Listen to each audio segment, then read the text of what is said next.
Sometime a while back, I decided in the midst of this pandemic that we see has not even in its first wave subsided, that maybe we could look to the biblical story of Job as one who found a way through the darkness, the chaos, the uncertainty, through God's grace and power to the far side, We're getting close to the far side.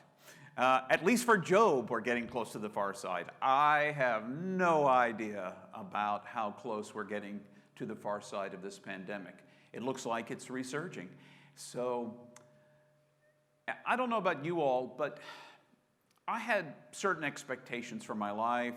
Everything was going just the way I thought things should go, and the pandemic sort of spun me in a new direction and made me rethink a lot of things. This is not the way I was trained to do church, with 6 people in a room. That includes me, 5 other people. This is not exactly... I did serve a church actually once where there were only 4 people in attendance every Sunday in Georgia, but that was a long time ago. This has a weird feel to it. It feels chaotic. It feels uncertain. And I would like answers. Well, I'm in the same boat as Job, although not at all. I haven't lost everything. In fact, my desire for answers is a first world desire for answers, if I'm really honest about it, because I'm not in the same place where everything that mattered to me, including my own health, had been taken from me like Job, at least at this point in my life. So I thought I would set the tune that we're just going to hear a couple of verses from chapter 31, because this is the last time Job makes his demand in chapter 31. And then we're going to hear from, well, in 38, someone who Job has been demanding answers from actually shows up. So here are these words that kind of set the scene, the last demand of Job, chapter 31, verses 35 through 37. This is Job speaking. "Oh, that I had one to hear me. Here is my signature. Let the Almighty answer me. Oh, that I had the indictment written by my adversary. Surely I would carry it on my shoulder. I would bind it to me like a crown. I would give him account of all my steps like a prince who would approach him." And then the response. "Then the Lord answered Job out of the whirlwind. Who is this that darkens counsel by words without knowledge? Gird up your loins like a man. I will question you, and you shall declare to me. Where were you when I laid the foundation of the earth? Tell me if you have understanding. Who determined its measurement? Surely you know. Or who stretched the line upon it? On what were its bases sunk? Or who laid its cornerstone? When the morning stars sang together and all the heavenly beings shouted for joy? Or who shut in the sea with doors when it burst out from the womb? When I made the clouds its garment and thick darkness its swaddling band, and prescribed bounds for it, and set bars and doors, and said, thus far shall you come and no farther. And here shall your proud waves be stopped."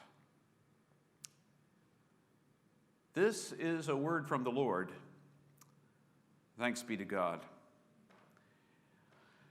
I see some key places, some key parts of this story this morning as we come to this. First of all, those brief verses I gave you in chapter 31. Job essentially demands an audience with God. My life is falling apart, God. Clearly you've got something against me. Let me answer whatever charges you have to bring against me. Let me speak on my behalf. Let me show up in your heavenly court. Give me my day in court so that I may speak truth to you, who has unjustly called me out and punished me for things I did not do. That's essentially what Job says.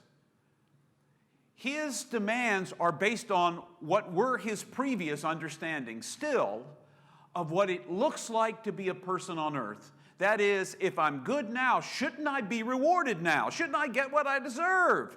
Shouldn't, if I am following the rules, shouldn't I get the reward for following the rules right here and now? Right here and now. And, if I've done something wrong, at least tell me what it is so I can correct it. But if you don't tell me, I can't answer for it. I can't change it. I can't do something about it. Tell me what I've done if it's about me. If it's about me, tell me what it is and I'll fix it. Because he's still asking for an answer to a question that never really could be asked. It works out for some people. It doesn't work out for some other people. Sometimes there's absolutely no rhyme or reason. And let's just be honest. We're rhyme and reason people. We like a good rhyme. We like a good reason.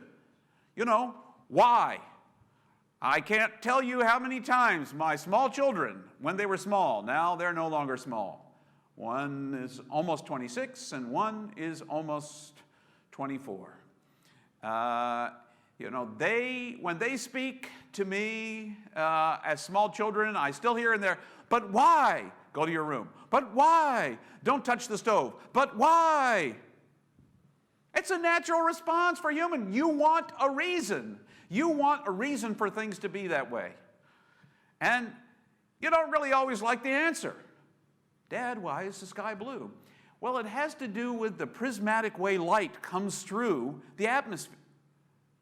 Yeah, a 4-year-old really appreciates that answer. Let me just tell you, give them a reason, even if it's the right reason, because God likes the pretty color blue. That's why.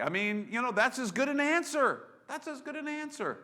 Job wants an answer. He wants a rhyme and reason. He wants life to make sense on his terms. He's saying, God, you show up in my courtroom. You set a time. You set a date. You subpoena me. I'll show up and answer every one of your charges against me. I've got an answer. Fast forward to chapter 38. There's a lot of stuff in the intervening period of time. Another friend of Job shows up and has something else to say. And then 38, verse 1. The Lord spoke to him out of the whirlwind. Only the word is, whirlwind is a bad translation. I hate to question the people that translated the New Revised Standard Version of the Bible or any other version. It is really out of the storm. And I like the image of the storm. Because when my world is falling apart, it feels like a storm. If any of you have ever had dogs in your life, and a storm blows up, now some dogs just don't pay any attention to it. Some dogs don't pay attention to it. That's not our dog. That is not our dog in our house at all. If there is thunder and lightning, Reedy comes over, that's our dog, Reedy, comes over, and she either lays at my feet or she wants to get in the chair with me. And, I'm a person. I'm a pretty good-sized person. There's not a lot of room in my chair. But she's going to make room. And once she's in the chair with me, she's pushing me over. It's like, Reedy, do you want the chair? If I get up from the chair, she gets out of the chair. She doesn't want the chair. She wants me and the chair. If we don't get rhyme or reason, the life is experienced as a storm.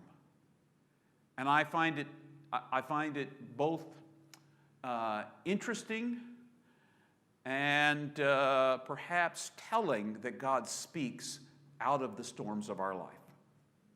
Now, sometimes the question for me is this: is this storm trying to teach me something? Now, don't you ask me that question in the middle of my storm. Don't you ask me, hey, James, what is this trying to teach you? Maybe you're a mess up. Maybe you blew it. Maybe this is trying, because Job's friends have been trying this for the last, 37 chapters. Doesn't work. But sometimes, if I'm self-aware enough, I'm asking the question, what can I learn from this storm?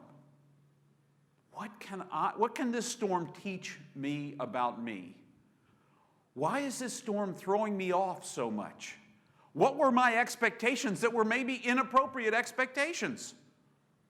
Storms can teach us a lot, but don't let me tell you that this storm, called a pandemic, that may have caused you to lose your job, lose your livelihood, could take away members of your family and friends and other kinds of things.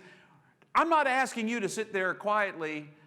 I'm not telling you as your friend, hey, sit down and ask what this storm is teaching you. I'm saying sometimes for me, the storm speaks to me and says, James, part of it is you had inappropriate expectations of life. You thought that everything had a rhyme or reason, and sometimes it just doesn't. All of that comes together in my mind. Storms can teach us a lesson, and sometimes it's way later at hindsight. So I don't want to dwell on that too much, because I don't want you to hear me saying to you, hey, what's this storm teaching you, bud? Because that's just glib. And particularly if it's teaching you tough things, you don't need me to say those things. You don't find that helpful at all. But for me, this time of pandemic has asked me some important questions. What is church? What does it look like to be church if there's only 6 of us in a room and however many, at one point, several hundred of you online? I don't know how many there are today or will be over the week. And the question becomes, how do we be church into the future? Because the pandemic is going to be here for a while. How are we safe? How are we loving? So all of those questions. What is this storm teaching me? That maybe I need to rethink what I thought before. So God shows up and says to Job, who are you to question everything? Now, I think it's very important to ask the self this question, who are you? Which Job are you that has shown up to talk to God? Are you the Job that in the beginning expected rhyme or reason? Are you the Job that's been transformed by all of the bad stuff that's happened to you? Are you the angry Job? Are you the Job that loves me because I'm God, or the Job who loves me because of what I can do for you? Who are you? Who are you to ask me this question? Who are you right now? Once again, storms give us the opportunity to ask that question of ourselves. Who are you? Who are you? Right now, when we start stripping away things, who are you? And then the next question God asks, where were you when I put everything together? So for me, where were you 14.6 billion years ago when I began the Big Bang? Hey, you call it the Big Bang. You weren't there. It wasn't even a bang. It's in the emptiness of space. There was no sound at all except my voice. Let it be. And it began. Where were you besides being a thought, an imagination, a hope in God's mind 14.6 billion years ago? Where were you when I laid the foundations of the earth? Do you understand how everything works? Have you figured out, you think that life is supposed to be fair, and it's just not. Sometimes it feels fair, and sometimes it feels unfair. And really, if you get down to it, that's really your perspective on life. It feels fair right now. It feels unfair right now. And it's all a matter of where you are right in this moment. Where were you when I laid the foundations of the earth? Well, then it goes on to do something that I think is very, very, very interesting and telling. God, I think, reveals a little bit about God's philosophy about the universe in the next few moments. Ride with me on this for just a moment. God tells the story of the birthing of the waters from the womb. Now, you need to understand something about waters. That would have been the case for those who were hearing it when this was originally told. The waters were a place of great chaos. Waters symbolized chaos, absolute chaos. And part of that whole first Genesis story in Genesis 1, when the Spirit is brooding over the waters of chaos and God brings order out of that, this is the story of the birthing of chaos and then God taking chaos in God's loving arms and swaddling it. Swaddling it. Do you know about swaddling? Swaddling is supposed to duplicate for a baby the feeling of what it was like to be held tightly in the mother's womb. You wrap the baby tightly. Not too tightly, but tightly enough that they feel contained. Okay, stop putting the Bible in front of the mic. They feel held. They feel contained. They feel safe. So God gave birth to chaos and then set its limits, wrapped it up, and put it out there. Now, I don't know about you, but I'm not fond of chaos. I am fond of order. I like order. It feels controlled. It feels neat. You know, one of my ordinations, I am ordained to word, order, and sacrament. Part of my job is to keep order. Lord, help you all, because that's part of my job, part of my ordination, part of my authority from the bishop of the United Methodist Church to take authority to order things, to make things orderly. And what order does is sometimes hold back the places where chaos threatens to take over. But you know what I see in this story about God's philosophy is there's room in the universe for chaos. Not just order. I want God to be the God of order. I want everything to neatly happen. I want to know what to expect next. I want to know what step 2 is. And while we're moving to step 2, how about giving me step 3 and step 4 too? I do not want to be hanging between 1 and 2, not knowing if there is a 2, wondering if instead we're going into chaos and somehow we come out at 6. I don't want to come out at 6. I want to come out at 2. I know what comes after 1. And God says, listen, I've made room in the universe for there to be chaos and order. And sometimes it's going to descend into chaos in your life. Your life is going to be filled with chaos. But chaos doesn't get the final word. I, God, the maker of chaos, get the final word. I, God, the maker of order, the bringer of order, get the final word. Neither chaos nor order are God. Merely byproducts of creation. And sometimes it's in the chaos, the uncertainty, that on the far side something really beautiful emerges. I was watching an artist. One of our favorite restaurants when we're in New Mexico, in Albuquerque, is El Pinto's. And on Friday nights, if you go there for Mexican food, it's pretty amazing Mexican food. I don't want to think about it because I don't know when we're going back to Albuquerque, if travel ever happens. But one of the things they do at El Pinto's is they have an artist who sits in an alcove and paints. And it's often Western scenes and other kinds of things, but I watch his process. And in the beginnings and middle of the process of some of his paintings, and sometimes there are several paintings spread out at various places in the process, they look like a mess. You have no idea what they're going to turn out to on the far side. Have no idea at all. It just looks like a mess.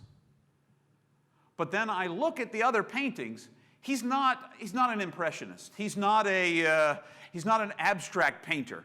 There's always something on the far side. There's always, and even if he were, there's always be something on the far side. But in the middle, it looks like chaos. It looks like a mess to me. The next time I see him, when we're in Albuquerque, if that ever happens again, I'm going to say, how does it feel in the beginning to have chaos on your canvas? I'm not sure I'm going to ask it that way, because I'm not sure the artist will really feel like that's a good, oh, it looks chaotic to me. Can you share with me your process? But the bottom line is, I don't fully get God's process. I don't get what chaos is wreaking.